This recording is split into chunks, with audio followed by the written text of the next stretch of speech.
uh, yeah, my my home connection's pretty rough. We're in the sticks, and so Okay. it's rural Maine. I think I was telling you the other day when we were Yeah. talking on the phone, and yeah, it's pretty unstable. And but it's just one of those situations where many rural communities around the country are starting to um, get offers for fiber optic getting run through the town and everything like that. So we're told we should see all that coming this year. So Okay. Okay. Well, I mean, I'm sure we'll eventually see. it'll come. I mean, it just I know that was the Yeah. same with us too. It's like we would suffer with what they called high speed internet, which was DSL, and I'm just like, that's not high speed. That's like barely Yeah. anything. And that's what I have at my house actually, and it's better than nothing, I gotta say. But Yeah. it's better than dial up, but only just. Yeah, just a little bit, just a little Yeah, bit. Even just to connect and say hello and then say goodbye, yeah, yeah, yeah. Well, good But to see you. yeah, yeah, it's really, really good to see you, and I'm excited about doing this interview with you because I mean, we've been waiting a little bit now, and Yeah, I did listen to your latest album. Actually, I listened to both of them because you have two on Spotify, as but far as yeah, I'm aware, and that's the only two that I could find as far as what I was from what I was told that you did, and then one that you did way back in 2008. I that's right. believe your Yeah, debut. So yeah, yeah. I really was blown away by it. I mean, I even had to download a copy of it just to add it to my library. So it's Oh, now in my official music library now. oh, Well, fantastic! Thank as you. well as all the other 50,000 songs I have on my external hard drive. I know, isn't it amazing? Yeah, I have the same situation. I've got files everywhere, songs everywhere. Different albums. Oh yeah. Then you know, yeah. Now you got to get back into vinyl if you already haven't. I tried that. Honestly, I tried it a little bit because I bought a record player for a friend. Okay, for Yeah, his birthday, but I wanted to set it up for him because he's kind of one of those guys that don't know much about technology or whatever. yeah, Even though he's pretty much my age or a little bit older, but he just doesn't get technology. So I'm the guy that people always come to when they need help or whatever to figure something out like that. But I figured I'd be I hear nice. you. I set it all up for him. So I bought him a few vinyls, and I set it up to him for him so it would work when he got it. And I listened to it. I even hooked it up to my Bluetooth speaker. Like I have a Clips surround sound. Okay. Okay, yeah, And Clips is one of the best as far as I'm concerned. There's others out there I know that are probably better, but Clips does it for me. yeah, And I hooked it up to my Bluetooth speaker, and it sounded okay. I know everything was, the way it's supposed to sound, but to me, yeah, honestly, the digital way, or the CD way, or the cleaner way, that's the way I like it. It seems like it just sounds better. You get better bass response. I don't know, unless I'm yeah, not setting things up right, but I'm pretty sure I am. yeah. But I always seem like I get more of a flatter response with the records than I should. Hmm, So I don't know. interesting. But Yeah. either way, I'm just more. I mean, vinyl's fine, but I'm more I'm more of what we got now. I mean, or a physical copy or a CD. It's easier for me. Yeah. All right. You're old school, Okay. so hey, if you like vinyl, God bless you. Well, my problem is I like it all, and it's we there are so many different interfaces now to play music on. And the funny thing is CDs, nobody makes anything that plays a CD anymore. Yeah, I mean, you can still buy a CD player, but you look at cars and everything. It's been years since they've been, I I they I stopped putting CD players into cars even. So I just don't understand why. I mean, I don't get it because back in the yeah, day when the CD came out, and especially through like the 80s and 90s and stuff, and even into the early yeah, 2000s, everybody loved yeah, CDs. They're like, hey, this is the best thing. This is better than vinyl. This is better than like cassette tape. This is better than anything else because it makes yeah, it easier for the listener to go track to track or whatever, and you don't have to flip anything over and nothing like that. It's just yeah, one disc or two discs or yeah, whatever you had for a set, and there you go. But now with MP3s, that's what I love about Spotify, because yeah, Spotify helps me, just like I'm sure it does with you, helps you find a listener or artists out there that you didn't know existed that have been around forever, whether it's or even if it's somebody new that you are learning from about for the first time. But I like when I can find somebody that's been around forever that I never heard of. And you're one of those Yeah. guys. I mean, thanks to Mark, you're one of those guys that he Yeah. introduced me to, and you've been around for a while, but yet I didn't Yeah. know. Yeah, that's right. Yeah, and Spotify is good for that. That's for sure. I have a lot of worries just about how the digital environment really does help musicians. I mean, on one hand, it's great tool for people discovering music, but just as we were talking, the physical copy has now essentially gone away, except for the fact that, I mean, um, I guess I printed my first run here about 1,000 CDs for this Yeah. release, and you know, a good portion of those went out to PR. So that's a great PR tool, and it's a great way to communicate that music out to people. But digital streaming has really disenfranchised artists more so than it has been able to help them. So it's Yes. so if once you replace that physical copy, people no longer go to buy it, and you have all of this massive universe of music and Spotify or these other streaming services, and people don't feel the need to actually go buy the physical copies any longer, and so that industry kind of goes off to the wayside, and it's a little more difficult now for just the indie artist to have a CD and get recouped the $10 or $15 that CD's worth. And so, yeah, Well, it's what tough. about what about when you're trying to sell them during the show though? I see it seems like the sales go really well when you're after you do a concert. It seems like I don't know, maybe I'm wrong by that, but I'm sure you do pretty good if you go on the road a little bit. People do tend to buy, yeah, the hard copy more, when you're at the bandstand, at that, at a live event. And so that is true, but it's still pretty small numbers. Yeah. Oh yeah. You know, yeah. But hey, at least people are able to get CDs. I mean that's the Yeah. thing about it that I do like that artists will just say because I have yet to meet an artist that I've met it or that I've known that will say, oh, if you want a copy of my album, go to this website and download it. Yeah. Here's a CD. And sometimes artists will just, if they're financially able, will just say, hey, here you go, here's a copy, go right ahead. No big deal. If you really Yeah. like my music, here's a copy. Here's what I really sound like. Yeah. So, Yeah. I've had that experience a few times, so it's kind of nice, because it shows that the artist, isn't just in it for the money. Which I Yeah. mean, I get it. It's a business. You have to make money and blah blah blah. Well, so But it's definitely a balance. Yeah. I mean, but yeah. if you want fans and you want to be somebody who is for the people, so to speak, and you want to be one of those guys that cares Yeah. about your fans, how big or small, it doesn't really matter. Right. Build a legacy. If I was a musician, that's what I would do. I mean, financially able to or not. I mean, I would, if somebody actually came up and said, "Hey, I like how you like your music. I really, really like what you sound like."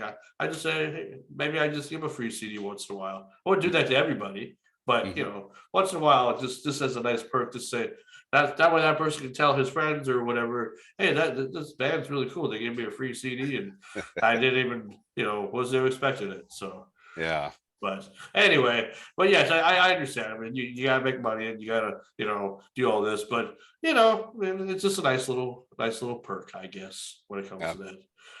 But Sure thing. what's a nice perk for me that I enjoy doing is these interviews, and I'm very happy to have you on the show. I am all about the independent artists as well. I've interviewed some Yeah. big names too and whatnot, but I'm also because I am an underdog.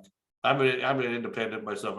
I'm nobody in the industry, but yet I'm one of the many many many many people out there who are just normal people that just want to interview people that are in the walks of entertainment because I commend people like you the most because you are going out there, in the world and trying to create something.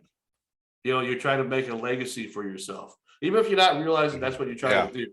But you're trying Yeah. to start something, doing something rather than doing a typical 9 to 5 or whatever. That's Even right. Yeah. even though if you go, I'm sure if you're on the road and Yeah. everything, sure that sounds like work and everything, but it can be a lot worse. You can be staying in the same old job for 50 years, and they give you a ring or whatever and say, "Oh, thanks for 50 years," and then they replace you with somebody else. you're doing something that you love, and I'm sure this has been a love for a long time. It's all your life. Yeah, absolutely. I mean, I started playing a musical instrument when I was a kid in third grade, in graded school, and I think it was a clarinet actually. And Oh, okay. and by the time I was in fourth grade, I was asking for a saxophone, and I continued to play saxophones the entire grouping, pretty much alto through baritone sax in school and through high school and jazz band and marching band and all that kind of stuff. Wow. And I didn't really actually discover guitar until I was kind of I guess late junior year of high school, and only because I had really just I'd gotten into blues a little bit by accident, but it was mostly my parents had a pretty strong blues and soul collection in their music collection.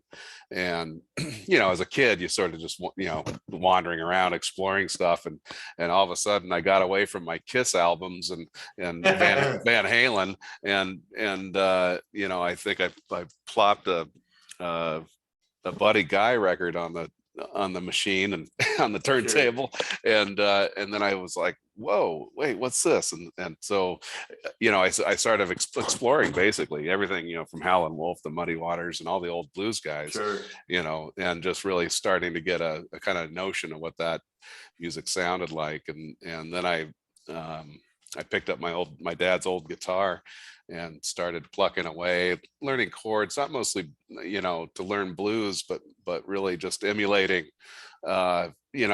popular songs, Yeah. during the Yeah. late Yeah. 80s, that kind of thing, and just kind Sure. of learning my way around it. Well, And you try to find what yeah, works for you. Try to yeah, find your sound, so to speak. yeah, exactly. Yeah. And then, I think, my, I would say my music career kind of moved along slowly. I wasn't hugely aggressive about it really until probably my late 30s. Okay. And just numbers of things happened as a young guy. I had kids pretty early, and I was working hard to find my way, just whether it was career paths or just all of those things, right, that we're trying to sort out in our early Yeah. 20s. Yeah. Yeah. But I think I played my first open mic with a buddy, doing a duo kind of, when I was around 30 years old or so.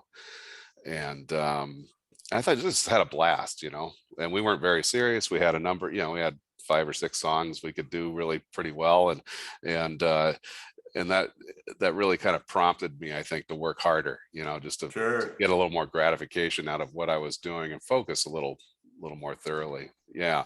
And so, it took me a little while to build up to a place where I felt like, okay, now I'm operating as, a semi-pro musician, and it's where I've got regular gigs, I've got an actual brand, I've got material I've put out. That started kind of back in the early 2000s, and middle, like, yeah, 2006 or so, I think. The Bad Daddies formed, and we were just very pretty relaxed at the time, and it was just mostly jamming in our living rooms, and our wives basically telling us to get out, and so that kind Uh, of thing, okay. and then so we got brave enough to take on a few gigs, and then it was really kind of a bunch of years of growing and learning and growing and Sure. learning, and kind of just figuring out the system. And operating as a musician in Maine is tricky, because it's a rural state, and the clubs and bars and things are a long ways away. You're in the Oh, car for hours at a time to do a gig. So it's not just like driving downtown and setting up. It might be driving 2 or 3 hours and then setting up, that sure. kind of thing. Yeah.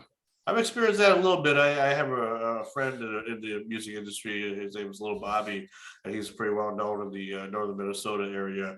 And he eventually opened up his own bar, which now he's one of the few people that have music in their bars now. Because nowadays, I don't know how it is with you guys, but here in my area, they don't really do much live music anymore. I mean, as far as for certain bars and everything. That now it's like only a specific few. But if you go down to Yeah. cities or whatnot, they're everywhere. You know, Yeah. I don't get that. But here in North Minnesota, we used to have a lot of bands that just came to just want to perform and all that. And now we just get a DJ that doesn't know what the hell he's doing half the time. You know. Yeah, well, it's a little more economical, I guess, for the club to hire a DJ, if that's what the people want, you know. Uh, Yeah, I don't know. Times are changing, I guess. But you know, it yeah, sounds like with you, and I guess I forgot to kind of let everybody know who I'm talking to, and we just kind of just went into the interview, didn't even do an intro or whatever. We're talking to Mr. Now. I want to get your last name right. Is it Waring or Waring? it's wearing, pronounced Waring. wearing. Yeah, Okay, okay. yeah, So we're with yeah. Paul Waring, and he is well, kind of known as the bad daddy, so to speak, and he's created a new album, and it's called, I believe it's called, it's a Mad Mad Bad Dad World, and he lives around the Maine area, and we're just happy to have him on the show, and we're talking music, all things music, because he's an That's artist, and right. that's what he does. So that's what we're doing.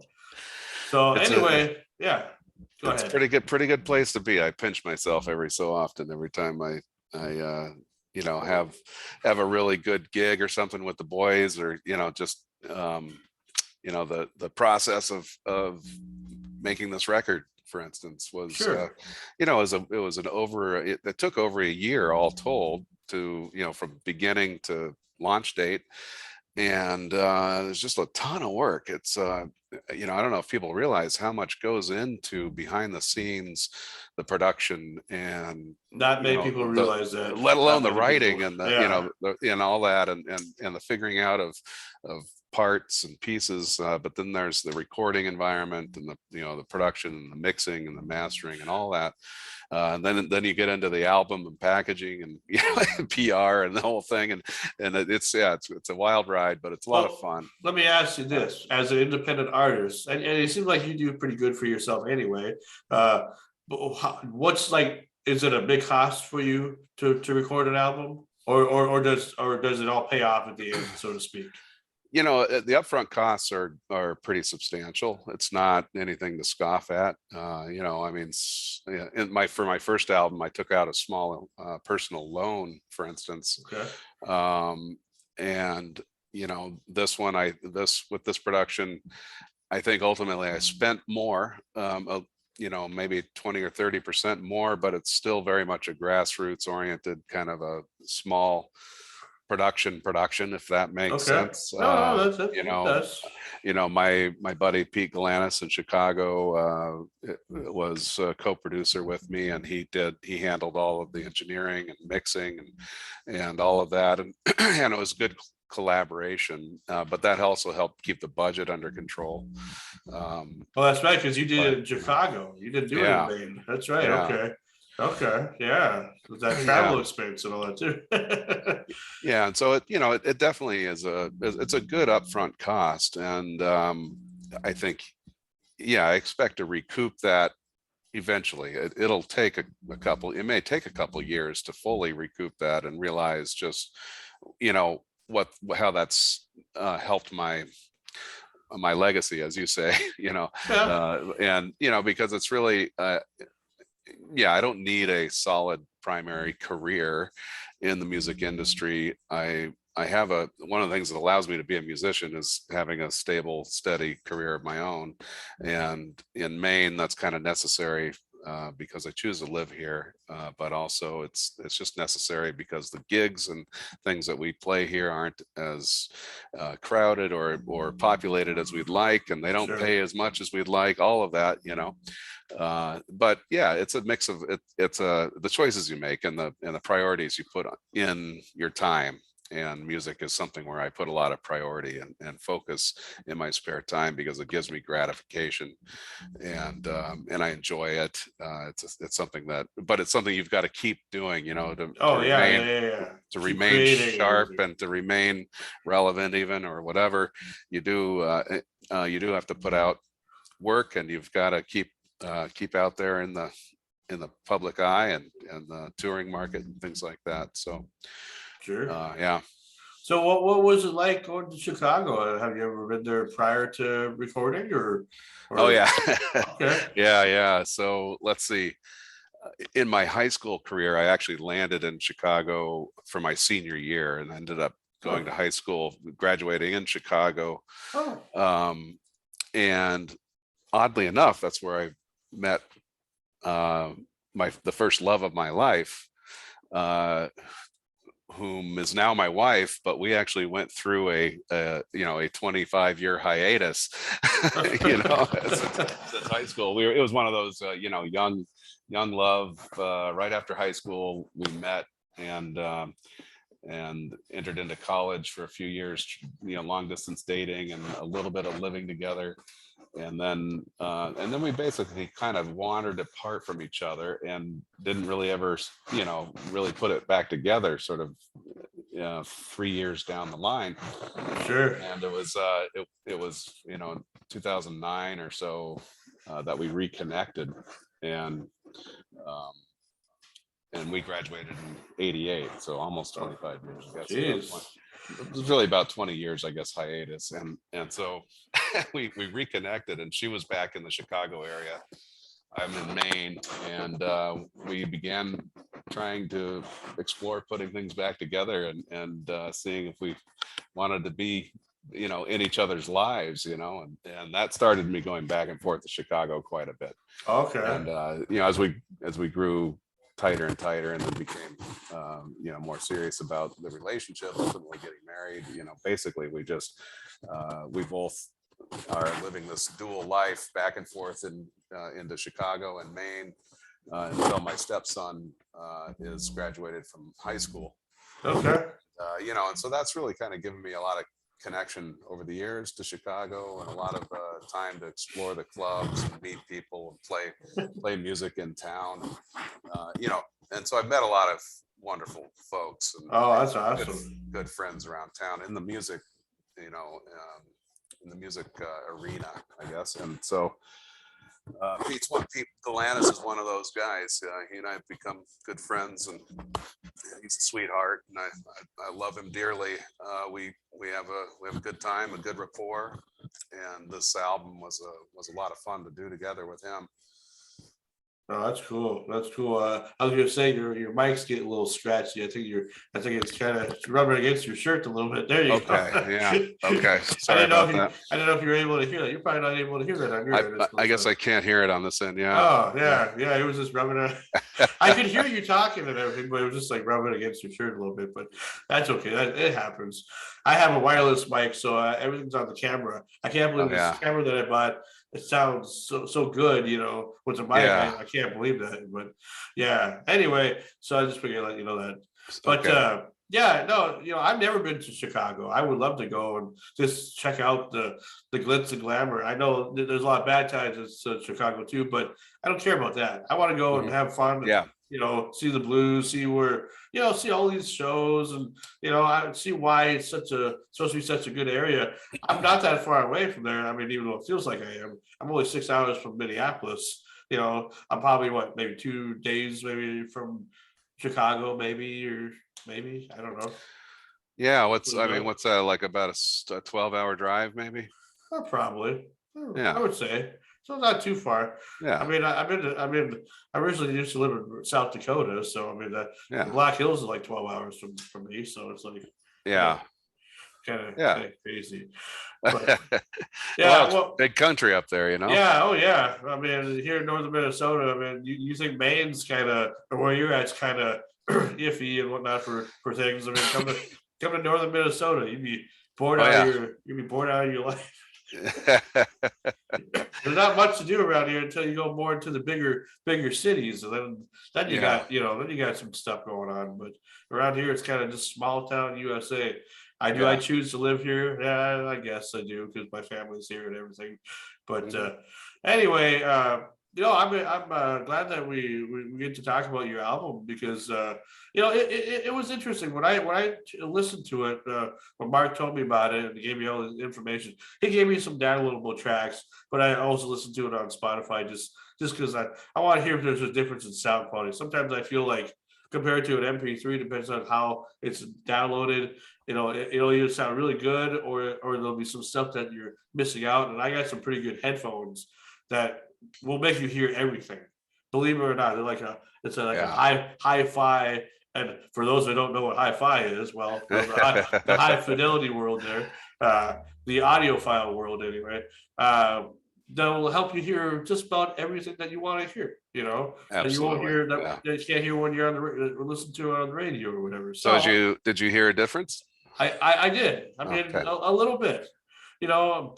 Bass response was better. I think on Spotify a little bit because I think they're MP3s, so they weren't like FLAC downloads or anything like that. FLAC, I think, is supposed to be a little bit more higher quality, but I don't Yeah. care. I mean, I'll get it for free. I'm not going to complain. Mark's a good guy. He's always doing that for me. Just helping me get good artists like yourself and show me Yeah. what you guys are doing. Yeah. I'm just trying to get back into the interview game because I took a little bit of a break because nothing seems to during the pandemic and stuff. Nothing. I mean, I did a few things, but it was hard to. You figure it'd be easy to do interviews and stuff, but it was kind of hard to just because nobody was doing anything really much. So if I interviewed somebody, all they would have to talk about, yeah, I'm at home, just doing home stuff. Let's talk. We can talk about my career, but when we're at home, how was the pandemic for you? Oh boy. Let's see. I went into the pandemic on the first on the front end of it with a torn Achilles. Oh, I had just been out of surgery and I was basically recuperating when everything kind of broke, and I still, so I still hadn't been fully healed put together, and fully put together, and I had a lot of physical therapy to do, and so that all came to an end, and so I took it as an opportunity with all of the shutdown and everything, is to really just get out and exercise, get my walking going, and exercise that Achilles. I was actually able to start walking right around the time my therapy did come to an end, and with the pandemic shutdown, and so I had just begun walking, and so I just use that as an opportunity to kind of amp up that and keep recuperating, focus on that a bit, and try to ignore everything that was just falling apart all around us. It just seemed like such a challenging time. It was a really challenging time for a lot of people.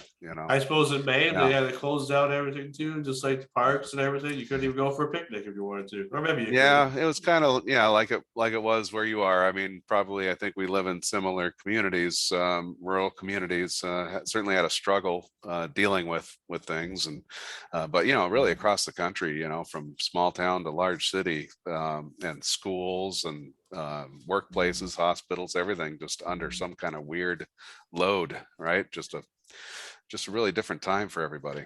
How did that affect your work? I mean, as far as obviously touring, you couldn't tour, but Yeah. like you said, you have like a business that you own. Did that affect that? We didn't take much of a hit. I'm a designer in the marine industry. Oh, We is that design. is that why I see planes and stuff in the background? Yeah. You see a bunch Oh, of boats and things okay. behind there, and Wow. my close and dear friend and I have been working together, running this business for 12 years or so, and it's a real labor of love, and it's we've been fortunate to find our place in this industry. It's a small, niche, odd little industry we work in, building boats and Hey, designing boats. don't call it small, man, because I mean that you have Yeah. the gift of be able to create something and draw and make it look like it's supposed to look. Yeah. That's a huge talent there. Well, thank you. I mean, yeah, we do have a lot of pride built up into this business. It's something we've worked hard at over the years, and we just come at it from from being boat builders and craftsmen. In our own right, Yeah. we came at this, working with our hands, and and sort of found our way into becoming well-known creators of yachts, and Is that and what other boats. went to school for, kind of like design and all that? Mhm. Yeah. Okay. Oh, wow. Yes. And so so that, that's my day job, and it helps me helps me keep ticking at night, I would really, say so. You should be making a Um, fortune doing that then. Jeez. well, I don't know about that, but it's not a bad living, but it's not like we certainly, we have to work every inch for it, Sure, sure. but it does pay the bills, and it keeps my days quite full. But I try to find a recognizable split between my work and my music, but yet Yeah. at times it feels like they almost blend hand in hand, because there is a lot of creativity flowing around in all of it. Well, if But if you start writing songs about boats and everything, then we'll just call you the new Jimmy Buffett, I guess. yeah, yeah, I try to stay away from Jimmy. Come on, you can be inspirational while you're building a yacht and everything, with coconuts on it Yeah, or something. I don't know. yeah, yeah. Yeah, that's pretty. No, I think that's pretty cool. See, you have a talent. You're multi-talented. I mean, that's something to be happy about, no matter what. Oh, That's yeah. I listen. I feel fortunate, every day that I can bring these skills to what I do, and live a creative and fairly dynamic life around it all. sure.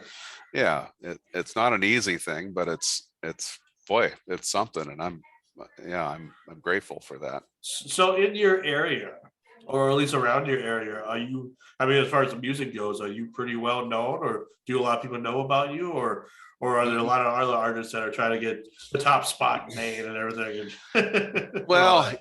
yeah, I mean, I think you find this to be true in many states where there's typically a blues society, Uh-huh. like Chicago has Chicago Blues Society, right? Sure. We have a Maine Blues Society. And it's kind of has been in the past a little bit rife with political theater and just kind of stupid dramas, basically, and I think some of that can be found almost anywhere you look in Yeah. some of these community clubs and societies and things. um, and the music scene here in Maine generally is quite interesting. It's very diverse and eclectic. And I would say the blues section of it comprises a good share of it, on the order of, say, 20 or 25% of the music community here in Maine is roughly blues oriented. Sure. And and so the talent and the quality of musicianship and the interesting acts that are out there is reasonable for a small state like ours. I mean, we have, basically about 1 million people in this state, and 10 of us are musicians.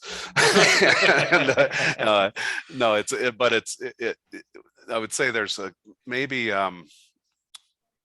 of the total number of bands, just to give you an order of magnitude, there's probably, say, 30 or 40 bands that operate regularly as blues oriented bands. And of that mix, I would say there are 25 bands that are really core and really quality. And I Sure. I characterize my band in that, where we carry both not only a following and a presence, but we're gigging regularly and have reasonable schedules, year after Sure. year and things like that. But there are only just a handful of us doing actual original music. Okay. A Um, lot of cover bands over there. there's a lot of cover bands. There are some really good, decent cover bands, and some of them actually have originals that they play. They just haven't published Mm. anything. Um, but there are probably, say, I would say under 10 in the band count. Maybe 5 to 8 of us are mostly full on original, kind of trying to put out original, focus on original music. Sure. And that's kind of maybe a big aim of mine is, and it's just what I like to do. I find it harder almost to cover other people's music than it is to play my own, play what Oh, I feel. Yeah, sure. Well, yeah, it surprises me how a lot of people just do. Nothing wrong with a good cover band. Right. I mean, if they're good, but if Yeah. they're, but I've heard some shitty ones too, and I'm sure you have too. And Yeah. that just try too hard, and it's like, come on now, this is Yeah. getting ridiculous. I mean, I don't have any qualms with it. I don't have any problems with cover bands, and certainly with the blues, there's a lot of reason uh, to keep those old tunes alive and fresh, and to reimagine them and all those kinds of things. I love it. One of the things we find in our little world of the blues is, there's a genre called contemporary blues, and that's, if you listen to that genre, you'll hear lots of familiar licks and lots of familiar chord progressions and sounds and things like that. And it's almost like you're listening to, old blues of, yesterday, but with maybe new lyrics applied to it. And okay, that's all right. I guess if that's, I mean, I think there's a good place for that. There's a lot of musicians interested in doing that. And it's not cheating or anything. At one No, point I had somebody make a argument to me that it was cheating. And I defended it, because I think, music is such it's a constant conversation. It's an evolutionary kind of art form that requires building off of one another to express your music essentially. And so you're always borrowing from something, oh and sure. learning from something, and then maybe reorganizing it or reinterpreting it. Well, Yeah. what kind of gets me is sometimes when and I'll maybe this is not a way to call it like a lazy artist, I guess, but like when all their songs sound the same. Hmm. When they Yeah. have the same riff, for almost every track. I'm not, I used to really like AC/DC, Hmm. and I still do. I mean, certain tracks are some I'll listen to over and over, Yeah. but come on, it's like you're gonna hear the same, almost the same riff. Now, I'm more Bon Scott than I am the other guy, but Brian Johnson.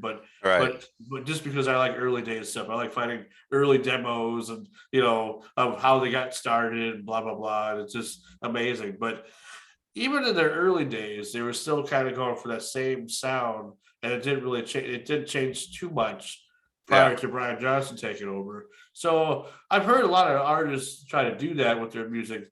Some are legendary. I mean, Chuck Berry Yeah. does that with a lot of his stuff too, but nobody ever really complained about that because he has this different style of doing it. Well, and he was pretty fresh, when he broke, he was the new sound, and Yeah, nobody had done that before, right? And no. so but yeah, with like AC/DC, that's funny that you mentioned them. Well, they're, the excuse they have is they're Australian, right? Oh And so yeah.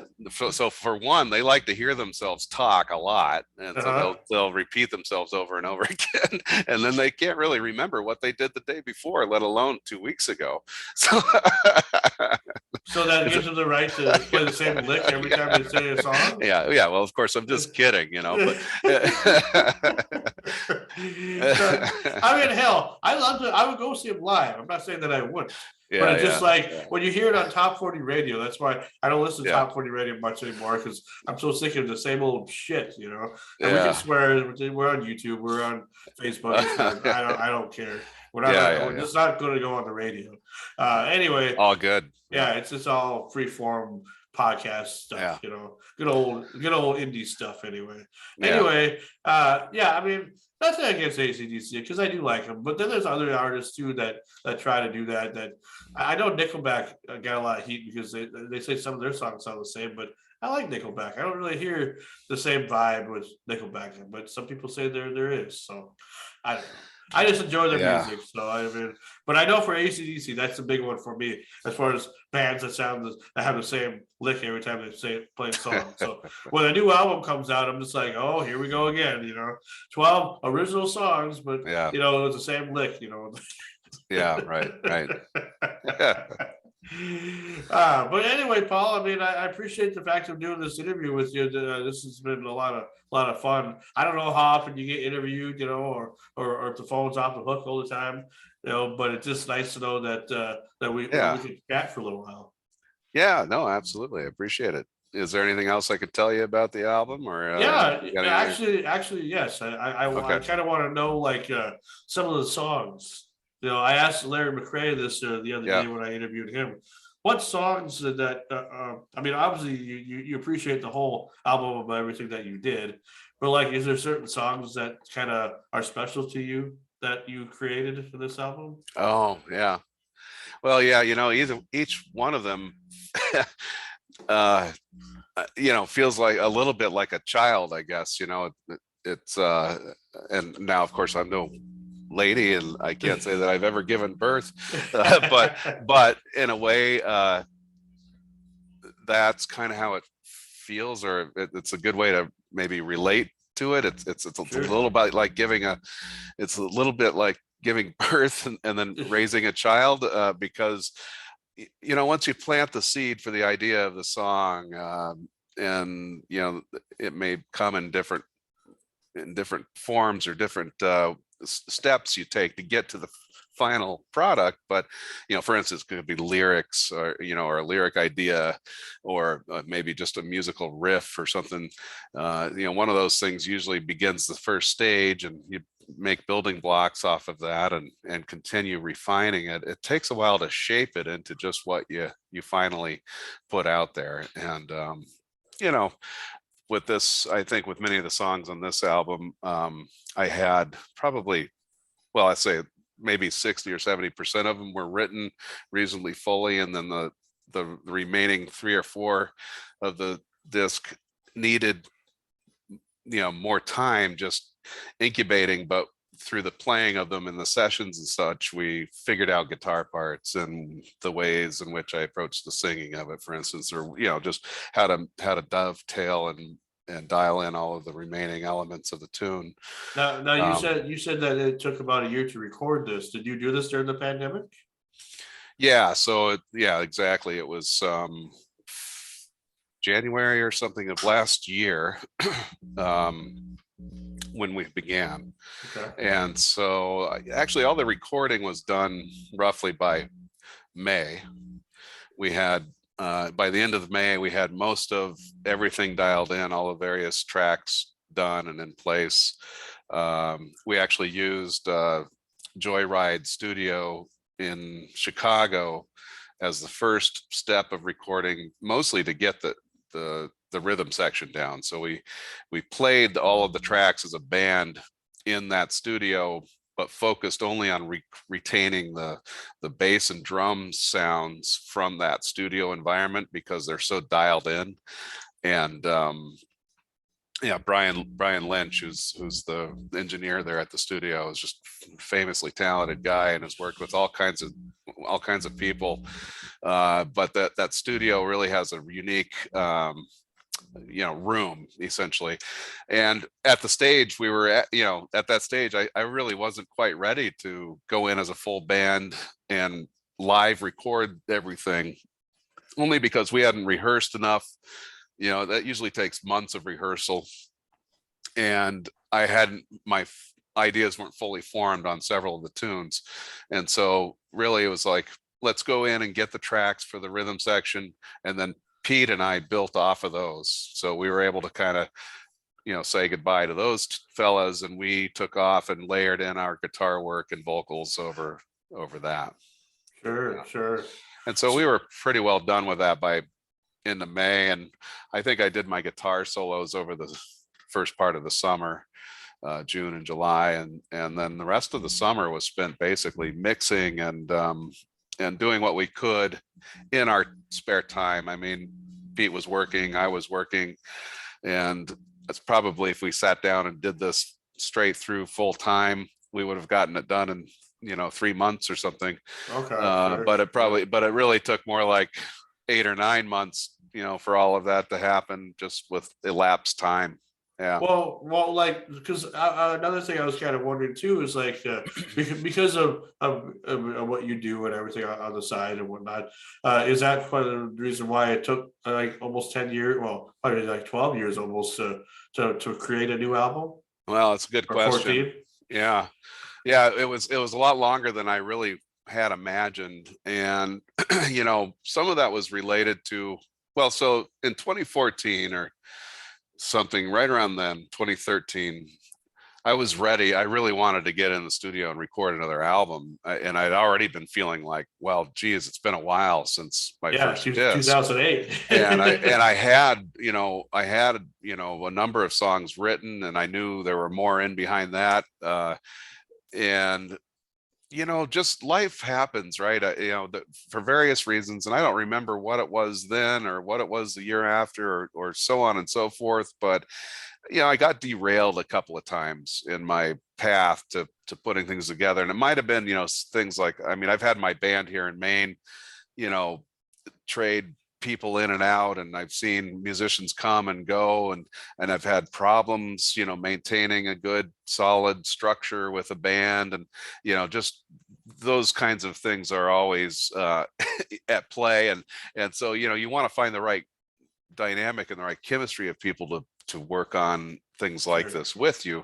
And there's a few years in there where I just didn't feel like that was all happening. And so I continued on my own to think about what the material was going to look like.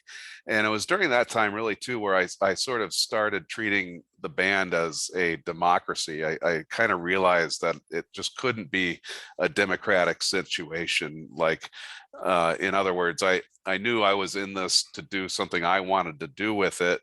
And if I could find people who with like minds that enjoyed playing the music I'm doing, then great. But that was kind of the key, was to find the right folks who really wanted to engage with original music, and Sure.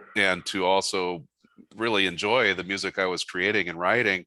Not that I would ever reject anybody's ideas or input, but at some stage you got to take things into your own hands, and that's kind of where I think in my learning curve of running bands and organizing people and managing all of that stuff. I was a late bloomer, perhaps. It took me a while to learn that, hey, dude, you gotta take this, by your own hand here, and, Yeah, yeah, and yeah, do what yeah, you yeah. like. No, no, I totally agree Yeah, with you, because it sounds to me anyway, and maybe I'm wrong for saying this, but I don't think so. I think this is a perfect explanation of what you kind of were going to, that we're trying to make the new album. I mean, it was yeah, probably easier the first time around, but like, you ever remember the movie Eddie and the Cruisers? yeah, sure, Do yeah. you, do you know the second movie? Have you ever seen the I'm second one? I'm not sure. I don't think Eddie, so. Eddie Lives. It was like from 1989. Oh yeah, no, I'm not familiar. Well, Yeah. the story that you're telling me is almost a familiar story, like how it was in that movie. How Yeah, Eddie went from hiding or whatever because everybody thought he was dead yeah, to find out he was alive all this time. But he wanted to create a new sound, blah blah blah, and I don't know if he was trying to record an album or whatever, but he was trying to recreate himself and try to yeah, recreate his sound and try to find the best people he could find on this journey and to make a major comeback and everything. And I think that's kind of how it sounds kind of like for you a little yeah. bit, kind of trying to find the right people, and then when you found the right people, then it started to make sense, I'm sure. Well, and just right around 2018, I ended up starting to have a band that was really coming together. It's almost like I went for about 3 or 4 years in this sort of dark black hole of having the right members and the right people involved with me. I mean, I play with a lot of different people, a lot of different players, and I have good relationships with everybody, but it's chemistry ultimately. And Yeah. so right around 2018, things started to come back to life and get me a little more excited about trying to figure out this next record. But then, it wasn't long after after that. I mean, time slides by, it's easy. And, pretty soon we're getting into 2020 and the pandemic, 2019 or when was that? I can't even remember. 2020, March of 2020. But, that put a whole nother wrench in things. And so yeah, this is what exactly happened. I mean, the pandemic kind of allowed me to continue writing and do something a little bit more unhindered and unimpeded with my writing, and not worrying about playing out and rehearsing a band or performing gigs, chasing around bookings, all of that. I was able to focus inward a little bit. And yeah, by 20 end of 2020, I was feeling so ready for something to happen. That's when I decided, you know what, maybe I should record this in Chicago. I'm here. I was in Chicago most of pandemic, not all of Oh, it, but okay. most of it. And I just decided, you know, maybe Pete and his band and these guys that I've befriended over the years, uh, you know, maybe I should hire them and just and go to work. And that's what Yeah. I did. I talked to them about it. I played them demos of all the tunes. I had demos of me on guitar, singer songwriter kind of bullshit, you know. Yeah. And they all came back with a kind of a resounding, yeah, these are great songs. We'd love to record them with you.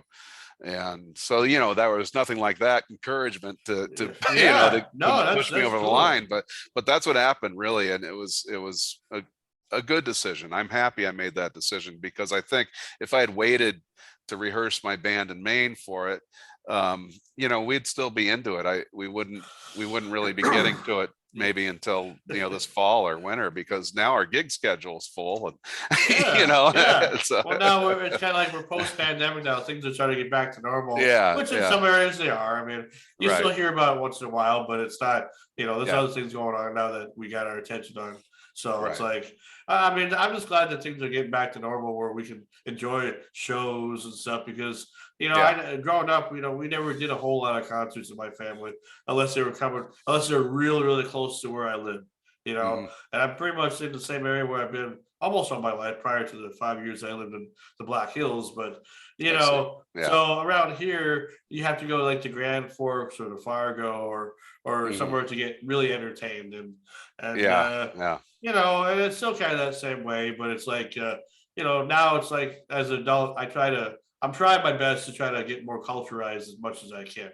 yeah, yeah. All types of things. I mean, what about you? Like on the side, I suppose you like you go to shows. I'm sure when you can and Oh yeah. appreciation of other musicians. I'm sure and Oh, I whatnot. love going to see yeah, other bands and friends of mine that we don't, you know, the one thing when you're a musician, you don't really ever get to see your other mates out there playing. And so, you know, when there's an opportunity to do that, that's always fun. That's always fun to do. And it's of course always fun to check out you know, some national act or, you know, just whatever. I mean, yeah, it's important to do that. I enjoy going out and you know, seeing plays or movies. My wife and I do a lot of that together, particularly in Chicago when we're there. And Did you go see the Ghostbuster movie when it came out? yeah, we did Ghostbusters, you actually. did? Oh, Yeah, that's good. I was yeah, I want to ask you about that because and you were a kid in the '80s, so I mean, gotta yeah. represent the Ghostbusters, Yeah, that's right. And my stepson really wanted to see it too. It was Yeah. mostly driven by him, I think, rather than me. But it was, yeah, it was entertaining. You know. It was nice that they did it right this Yeah, time. At least I yeah, mean I don't know if that's what everybody thought about part three, but it is what it is. It's we finally got it, so it's very. I enjoyed it. I watched it more times than I probably should have, but uh-huh. it's still good though. Yeah, Yeah, because that's how I am too. I mean, I try to, and we have the local theaters and stuff and whatnot. I just wish we had more for music, like more for entertainment around here than that okay, form. It seems like people yeah, wait until summertime to do those things. yeah. We have the Fargo Blues Fest. I don't know if you ever heard that Oh at all before. no. Have you ever been to the Dakotas or Minnesota or anything like that? Well, yes, I have, but it's been, boy, it's been a long time. I think I drove through there on a road trip when I was in my early 20s, and I can't even remember really where we went. You know, it was a bunch of friends of mine, and who knows, we were pretty loose and Sure. and pretty partyable on the road. You know, but you know, we had a good time. Yeah. I mean, of course, I know we passed through. Minneapolis and and all that, but more out west. I can't exactly remember. I know we hit some of the national areas and camped out quite a bit, but I don't recall the specific Do you parks and think things. you've been to Mount Rushmore at all? Yeah, oh yeah, Because I've been to Mount Rushmore. that's Rapid Yeah, City. That's Rapid City, or that's Rapid that's where City. yeah, that's where I lived for a little while. So I had some Okay, family over there and all that. And yeah, I was doing television at that time. So I got to work in TV as a yeah. lead programmer. So that was Oh, kind of cool. fun. Yeah. So it's something outside the music, doing radio, and because I also have a little radio background too, but not as much as the TV background, it seems like. Yeah, That was yeah. the easy thing to get, dude. I'm trying to, always trying to find myself, getting a job in the because I want to pay, pay a gig, doing what I want to do for a career as well. But it seems like around here, it's just, nobody wants to give it to you. Yeah, yeah, It's like those days are over.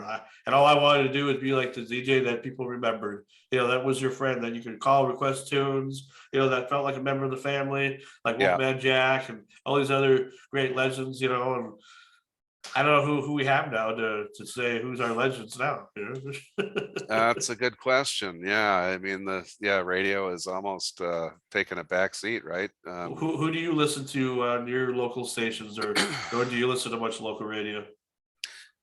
We have a pretty well-known station here with lots of coverage that's out of Bangor in Bangor, Maine, and Okay. it's called WKIT, and that's actually, it happens to be owned and not operated by, but owned by Stephen King, who's Oh, our local celeb yeah. writer hero I guy. think I heard of the guy before. Yeah, you've probably heard of him.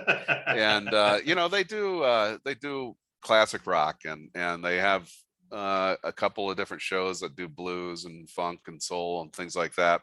But it's one of those radio stations where the classic rock eats up the better part of their schedule, and it's on repeat. Oh, sure, And I can't stand that. And so occasionally I'll tune into them, but only when I know there's a good show on. There's a good community station, a couple of good community Oh, stations yeah. here in Maine that I listen to. Yeah, I mean, I run the gambit with from streaming to hard copy CD or records, Sure. LPs. I think I prefer most right now. My ear is tuned into LPs, and I enjoy just the true stereo image. Sure. And I've been buying a lot of old soul records and going through that phase. Back into soul right now. Bobby Womack is right at the top of my listening pile. Okay. So Now, are you listening to these on headphones, or do you actually have a pair of speakers that you like that you tune to these on?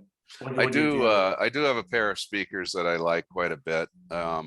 And on my home system, I'm using a pair of B&W Bowers and Okay. Wilkins, one of their lower end bookshelf speakers. Actually, I think it's the 600 series. Does it They come were with very affordable. a sub at all, or is it Yes, just I have a okay? sub with them, but I don't use the sub when I'm listening to vinyl because you don't need it. Oh, It's I like I say, I like the true stereo image, okay. and if you can get by without the sub, it's actually, I think it's more pleasant. Oh, But it depends on the production too. sure. Yeah. Sure. But I do have a sub for that mix, and I was really into surround sound several years ago. Probably now it's almost 10 years ago, but I've sort of Yeah.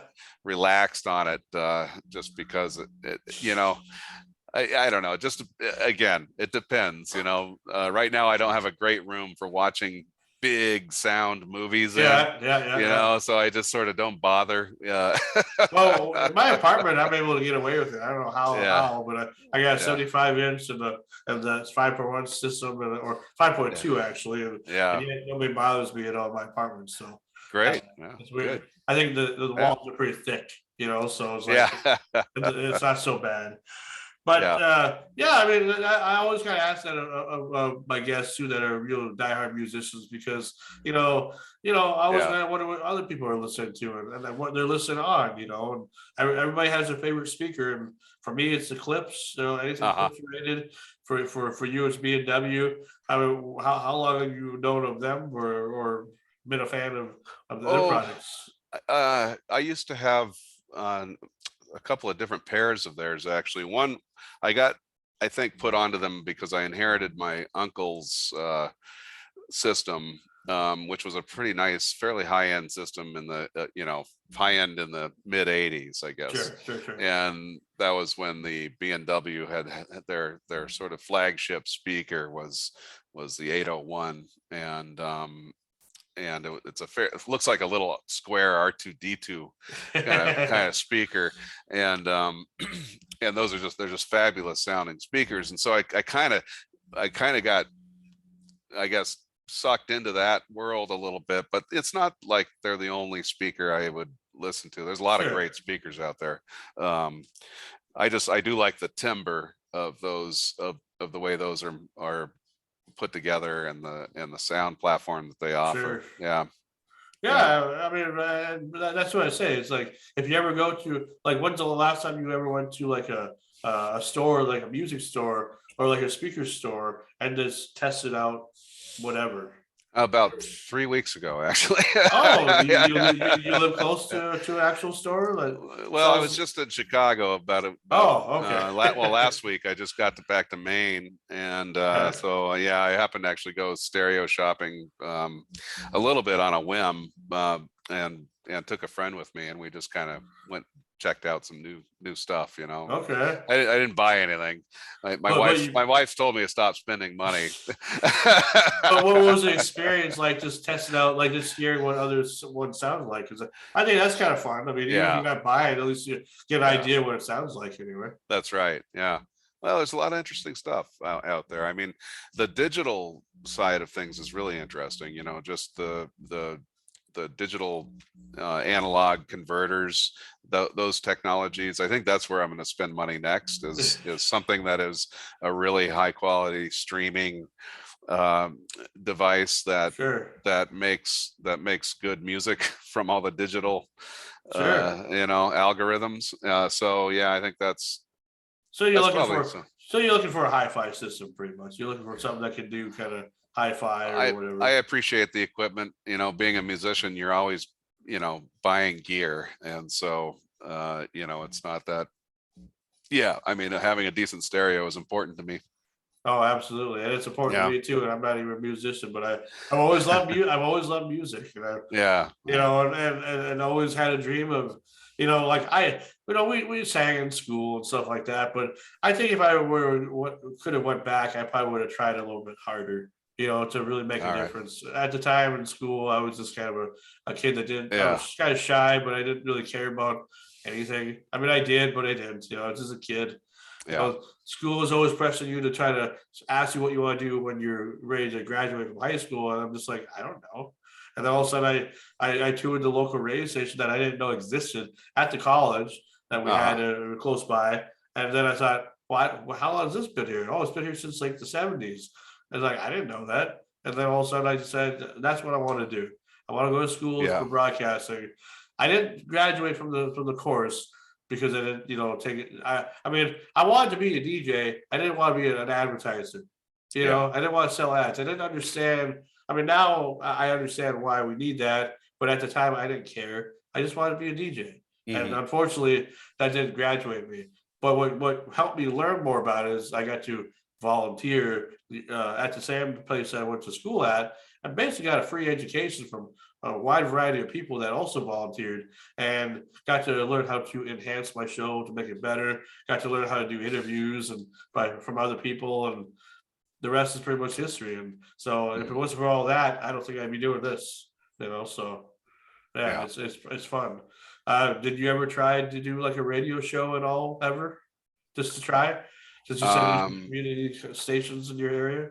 for a short while in college, I did try on our college radio station, but I enjoyed it to a certain point, but there was something about it that it just didn't grab me, you know. But Sure. yeah, I had fun, you know, hanging around. All my buddies were involved in radio, and so I had fun hanging around the station and I doing, suppose you your know, voice was different when you were younger yeah, compared to now. Did you yeah. think that you had like a radio voice at that time? I, Maybe. you know, I didn't really pay attention to that, I guess, so much. I mean, I don't, maybe my rate, I don't know if I have a radio voice, you know. I mean, I Well, know what I sound like when I'm singing. yeah, yeah, yeah. Yeah, but yeah, I don't know. It just never grabbed me, you It's know. cool that people try it out though, because Yeah, sometimes it's a hard thing to do, but most of the time, if you really get liking for it, it can be yeah, pretty easy. After a while, it can grow on you, and it did on me. I mean, I loved it. I love to volunteer, and I yeah. just wish I could just find a paid gig. That would be nice. No, And there's that that. Yeah, yeah, but volunteering was fun too, and yeah. they still offer that. And I like that how, like you're saying, even in your area, more community colleges and stuff are allowing people to come in and just say, "Hey, you want to do a show? Want to fill some airtime?" Yeah, And they get yeah. taught how to do it, and that's the amazing thing, because 20, 30 years ago, nobody ever thought about that. It was like, oh no, you have to go to school for this. You can't be you can't be on the air until you've actually been trained and blah blah blah. Yeah, Now they let just about anybody do that. So, yeah, yeah. is there anybody in your family that is interested in music too, just like you, like your stepson? Does he kind of want to follow your footsteps? Or? You know, my parents were all, you know, very into listening to music. They each had different tastes and different music collections, things like that. But not none of them very interested in playing music. Um, and so, no, this came from my own. You know, I wasn't raised around musicians, you know, playing Okay. music. And this came from my own personal interest. And but my kids, you know, growing up with it with me, and music, lots of music around them in the house and everything. And they're each, you know, now grown and out of the house, and except for my stepson. Yeah. Uh, and but they yeah, they play a lot of music, and they're multi-instrumentalists, and just really have, you know, kind of blown me away with the interest that they have, and the skills that they have, you know. Do Yeah. they ever join you for gigs at all when you need somebody, or are they, is there like a different from your genre of being blues and all that? I've made them play music with me. Okay. Yeah, they're not. I wouldn't say that their blues is not their forte, and their interest, you know, but they appreciate it and they know how to play it. And you know, like I say, I don't play a lot of traditional blues, but you know, Yeah. my blues rock stuff is also not standard, right? You know, my chord Yeah. progressions, you know, aren't like the easiest thing to just jump onto stage and start jamming with people, you know. uh Sure. but yeah, also my kids don't live near to where I gig or anything, so it's Okay. you know, it's not like we all live around each other. But you know, they'll come when they're able, and to watch or hang out or bring friends of theirs, things like that, you know, Okay. come look at Well, their dad as a spectacle. well, I'm sure that has to impress somebody. I mean, Yeah, yeah. geez, it's like Oh yeah, if I knew people, well, I mean, I have my friend, but like, I didn't really have a lot of yeah, people that I knew that were musicians growing up, until later in life, and it's just like it's yeah, so impressive to see people, just ordinary people rock out, and jam out, and it's yeah, just like it's amazing. I wish I had that talent. Maybe I can sing, but I don't think I could. I don't know if I yeah, can do anything else. yeah, Kind of looks kind of like a little difficult sometimes, depending on how you, because everybody has their own arrangements on yeah, certain songs and stuff, and it's like, if you're used to doing it one way and then they have a different way of doing it, it's like, well, yeah. sound weird, try to do it a different way than what you're used to sometimes. So I don't know, it's Mhm. crazy. Well, I appreciate having you Yeah. on there, Paul. Now, for anybody that wants to get a copy of your album, other than listen to it digitally, because I know it's available on all the platforms, on the digital platforms, would you say? Yeah, it's everywhere you can find music, all over the boards. The one of the easiest ways to get to it all is just to go to my website, www.bad baddy.com. So bad daddy Yeah. .com. And that way you'll find all kinds of links to all of the favorite services that you like, platforms where you like to buy music or stream music. There's all kinds of choices there. It's a consumer world right now, right? So they can get physical copies if they want to, then, too. Yep. You can download digital from Bandcamp and Amazon and iTunes. You can also order the copies of the CD through any of those platforms as well. So yeah. All right. Well, Yeah. that's pretty exciting. And like I say, man, this has been a good interview. We've got over an hour. First time Yeah. I've got over an hour in a while. So All right. I Okay. appreciate the fact that you didn't weren't rushing for time anyway. That's nice. Well, just wanted to make sure we got it all covered for you, and I Uh, appreciate your time as well too. Thanks for having me on. hey, no problem. And thanks again for just taking the time to let me do this interview with you. I'll never forget it. Absolutely. All right. Absolutely. Have a good one, man. We'll All talk right, to you next Sean. time. You Bye. too. Peace.